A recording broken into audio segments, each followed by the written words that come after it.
안녕하세요. 장동원 미래스탁의 박 시장입니다. 7월 18일 증시 마감 시장에 대해서 말씀을 드리겠습니다. 코스피는 2824.35포인트 0.67% 하락 마감했습니다. 미국의 반도체와 대형 기술주들 투매 현상에 우리나라도 이 영향으로 외국인이 3,800억 순매도하면서 하락 마감하는 모습이었습니다. 기관은 436억을 순매수하였습니다.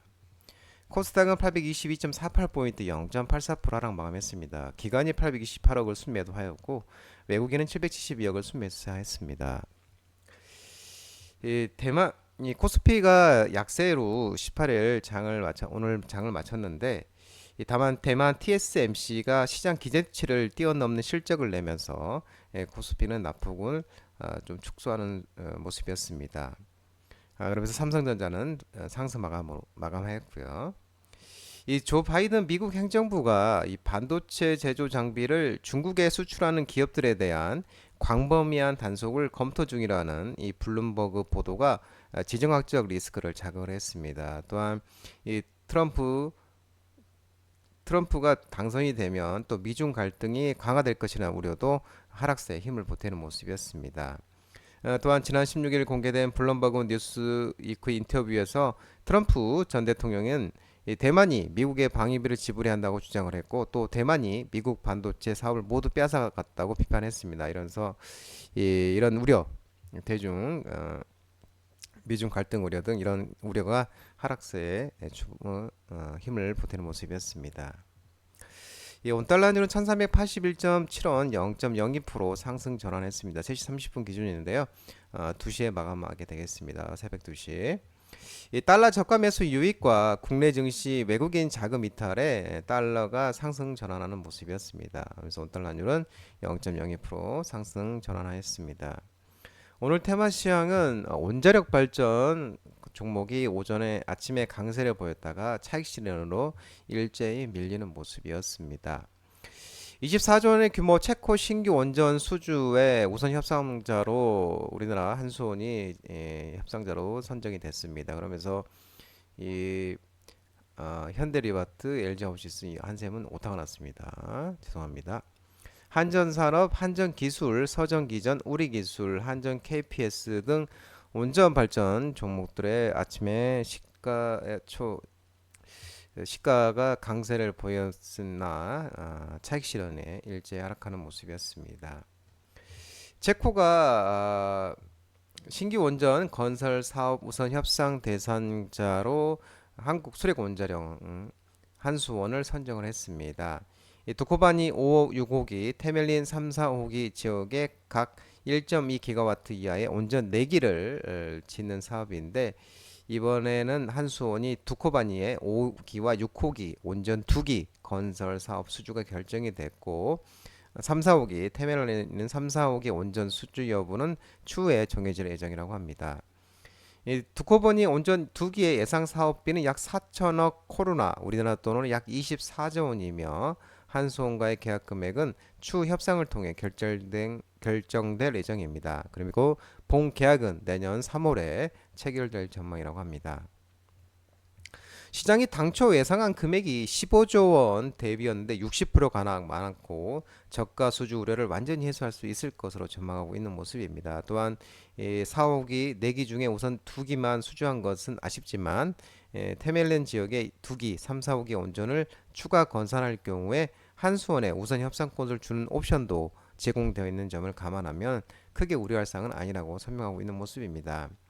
아울러 정치적 영향이 큰 유럽 지역에서의 수주 성공은 K온전의 가격 경쟁력, 공기 준수, 수입국의 온전 밸류체인 지원 능력 등이 정치적 영향보다 우위에 설 수 있음을 증명한 것으로 현재 한국 단독으로 수주를 진행 중인 폴란드 뿡뚜누뚜 2기 이외에도 올해 하반기 입찰 예정인 아랍에미리트 UAE, 네덜란드, 영국, 트리키의 우크라이나 원전 프로젝트에서도 수주 가능성이 높아질 것으로 전망되고 있는 모습입니다.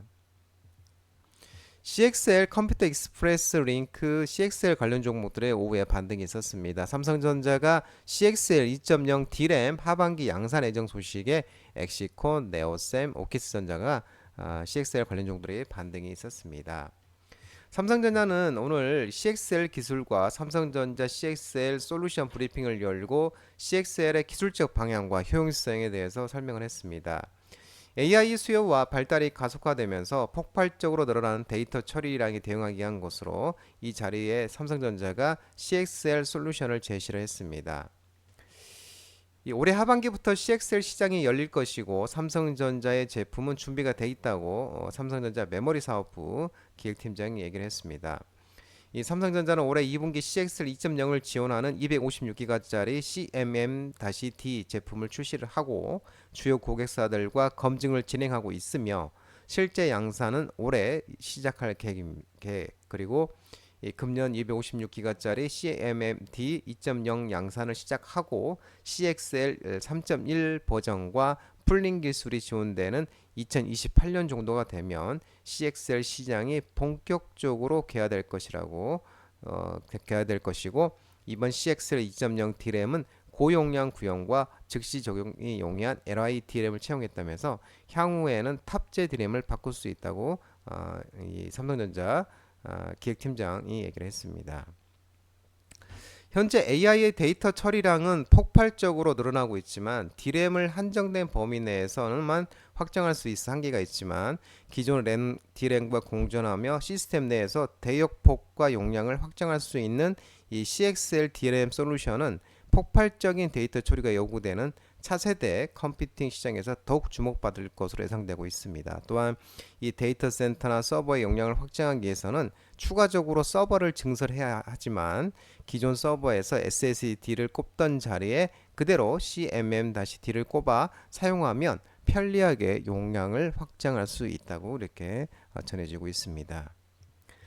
동해 석유가스 관련 종목들의 오후에 반등이 있었는데요. 이 동해 심해가스전 시추 기대가 모멘텀이 지속되면서 화성밸브, 동양철관, 세아제강, 한국가스공사, GS글로벌 등 이 동해 석유가스전 관련 종목들의 반등이 강세가 좀 있었습니다. 한국석유공사가 최근 기술적 평가와 전문가 검증을 거쳐서 동해 심해 석유 가스전 개발을 위한 첫 탐사 시추 장소로 대왕고래를 선정했다는 소식이 전해졌었습니다. 어제. 이 석유공사는 최근 첫 시추공 위치를 잠정적으로 잡은 상태에서 리뷰를 진행 중이고 이 과정을 마치면은 산업통상자원부에 정식 시추 승인 요청을 할 계획으로 알려지고 있습니다. 또한 이 정부가 동해 심해 석유가스전 개발과 관련한 이 시추 사업이 예비타당성 조사 에타 대상에 해당하지는 않는 것으로 잠정 결론 지어졌다는 소식으로 전해지고 있고 정부 관계자들은 한국석유공사의 유전개발 출자 사업은 이 공공기관 에타 기준인 총 사업비 2천억 원을 넘지 않는 데다가 2000년대에 지속해온 사업으로 신규 사업이 아니어서 이 재정 에타 대상에도 해당하지 않는 것으로 보고 있다고 밝혔습니다. 한편 한국석유공사 전자조달 시스템에 따르면 대왕고래 탐사 시추를 위한 항만시설과 하역 용역 입찰이 오후 2시에 마감됐다고 합니다. 통신 관련 종목들이 오늘 일부 반등이 있었습니다. 2분기 영업 상황 안정화 분석 소식에 KT, SK텔레콤, LG유플러스 등 통신 관련 종목들의 반등이 있었는데요. 이 통신 서비스 업종에 대해서 여러 정책적 변화로 업황이 위축됐던 직전 분기 대비해서 2분기 영업 상황은 안정화됐다고 분석하고 있습니다. 특히 직전 분기 전환에서 지원금 제도 도입이라든지 단통법 폐지 추진, 제4이동통신사 선정 등의 여러 정책적 변화가 나타나면서 업황 위축 우려가 있었던 데 비해 2분기에는 일부 불확실성이 해소가 되고 정책들이 안정한 국면에 진입하면서 영업 상황은 개선된 것으로 파악되고 있습니다. 아울러 유무선 사업이 성숙기에 접어든 만큼 모바일 부분과 미디어, IPTV 부분의 이 매출 성장률이 전년 동기 대비 낮아지겠지만 우상향 기조는 이어갈 것으로 전망하고 있습니다. 또한 이 데이터 센터, 클라우드 등 B2B 사업은 이 가동률 상승과 수주 증가 등에 힘입어 성과 확대를 이어가면서 외양 성장에 힘을 더할 것으로 분석하고 있는 모습입니다. 한편 2분기 SK텔레콤과 KT는 컨센서스를 웃도는 호실적이 예상이 되고 LG유플러스는 고정비가 지속되면서 이번 분기에도 감익은 피하기 어렵겠지만 시장 눈높이에는 충족하는 실적을 내놓을 전망입니다. 또 안정적인 유무선 매출과 신사업자들 성장에 효율적 비용 지평의 콜라보라고 분석하고 있는 모습입니다. 반도체 관련 종목들이 하락을 했는데요. 미국 반도체 규제 강화 전망에 SK하이닉스, 한미반도체, 주성엔지니어링, 파크시스템, IMT 등 일부 반도체 종목들이 하락을 했습니다. 미국의 대중국 반도체 수출 규제 강화에 지난밤 필라델피아 만도지수도 큰 폭으로 하락을 했습니다. 6.62% 하락하면서 또 마이크론 6.27, TSMC 7.98, AMD 10.21, 퀄컴 8.61, ASML 12.14% 이렇게 큰 폭으로 하락하는 모습입니다. 미국 정부가 네덜란드의 ASML과 일본 도쿄 일렉트리 등의 기업이 계속 중국의 첨단 반도체 기술 접근을 허용할 경우에 가장 엄격한 무역 제한 조치 사용을 검토하겠다는 방침을 주요 동맹국들에게 전했습니다. 미국이 검토 중인 조치는 해외 직접 생산품 규칙 FDPR로 이 규칙은 다른 나라에서 만든 제품이라도 미국산 소프트웨어나 장비, 기술 등을 조금이라도 사용했으면 해외에 수출할 때 미국 정부의 허가를 받도록 하는 규정입니다. 아울러 또 공화당 대선 후보 도널드 트럼프도 이 바이든 행정부가 반도체 투자를 유치하기 위해서 대만 TSMC 등에 지급하는 반도체 보조금에 대해서도 문제를 제기를 했고, 이 트럼프 전 대통령은 또 이 언론과의 인터뷰에서도 대만이 우리 반도체 사업을 전부 다 가져갔다. 대만이 엄청나게 부유하다. 대만이 미국의 새로운 반도체 공장을 짓도록 수십억 달러를 주고 있고 이제 그들은 그것도 가져갈 것이라고 주장을 했습니다. 업계에서는 이기 트럼프 행정부가 들어설 경우에 해외 반도체 기업에 적용되는 보조금 이슈가 또 재논의 될 수 있다는 관측이 나오는 것도 부정적으로 작용하고 있는 모습입니다. 한편 장중에 TSMC가 AI형 고성능 반도체 수요 증가로 2분기 어닝 서프라이즈를 기록을 했습니다. 연간 매출 전망치와 설비 투자 규모도 당초 대비 높은 수를 제시했다는 소식이 전해졌고, 그러면서 일부 낙폭을 좀 많이 하는 모습이고 삼성전자는 상승 전하는 모습이었습니다. 좀 살펴보면 TSMC가 2분기 4월에서 6월인데요. 2분기 순이익은 전년 동기 대비 36% 증가한 2,478억 달만 달러, 약 10조 5천억을 기록을 했고, 블룸버그 전망치가 2,350억 대만 달러를 웃도는 수치였습니다. 2분기 매출은 전년 동기 대비 32% 증가한 208억 2천만 달러, 약 28조 7,753억을 기록을 했고, 3분기 매출은 전년 동기 대비 173억 달러 대비 최대 34% 늘어난 224억에서 232억 달러에 이를 것으로 전망하고 있는 모습입니다.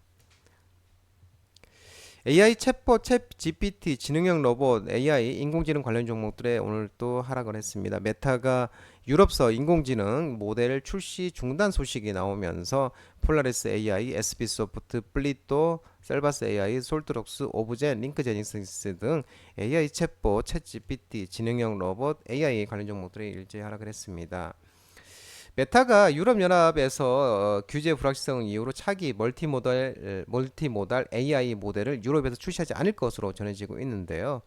이 메타는 앞으로 수개월간 멀티모달 라마 모델을 출시할 예정이었지만 유럽 규제 환경에 예측할 수 없는 특성 때문에 유럽 지역에선 출시하지 않을 것이라고 전했습니다. 이런 메타 행보에 대해서 미국의 악시오스는 빅테크와의 유럽 규제 당국 간의 대결 구도 형성이 되고 있고, 앞서서 애플도 지난달 자사 AI 애플 인텔리전스에 대해서 EU 지역 출시를 미룬다고 밝힌 바 있었습니다. 애플도요. 한편 EU는 지난달 AI법을 제정하면서 AI 챗봇을 고위험 제품에 포함시켰고, AI 챗봇을 EU에 출시할 때는 유럽의 지식재산법을 따라야 하는 것으로 알려지고 있는데, 이와 관련해서 AI가 학습한 목록을 공개하고 소비자가 원할 경우에는 해당 데이터를 삭제해야 하고, 이를 위반할 시에는 글로벌 매출의 최대 7%의 벌금이 부과되는 AI법 제정입니다. 한편 또 대중 반도체 수출 규제 강화 등의 또 반도체 관련 종목들도 폭락하면서 기술주 틈에도 나타난 것도 이 약세를 보이는 것도 기술주 미국의 엔비디아 6.62, 또 애플 2.53, 마이크로소프트 1.33, 알파벳 1.58, 아마존 2.64, 메타 5.68, 테슬라 3.14 등 이 대형 빅테크 기업들의 주가도 약세 보인 것도 투자 심리를 악화시키는 모습이었습니다. 장동호 미래스탁 전화번호는 166-3797입니다. 끝으로 장동호 대표 유튜브 채널 구독과 좋아요 많이 부탁드리고요. 알림 설정을 꼭 해두시기 바랍니다. 유튜브 채널 아래 보면은 공유가 있습니다. 공유, 소개 링크 많이 부탁드리고요. 유튜브 장중 라이브 무료 방송 진행하고 있으니까 혼자 하기 힘드신 분들이나 도움이 필요하신 분들은 언제든지 오셔서 많은 도움 받아가시기 바랍니다. 오늘 시장도 힘든 시장이었는데요. 모든 분 정말 고생 많으셨고 남은 시간 평안한 시간 되시기 바랍니다. 감사합니다.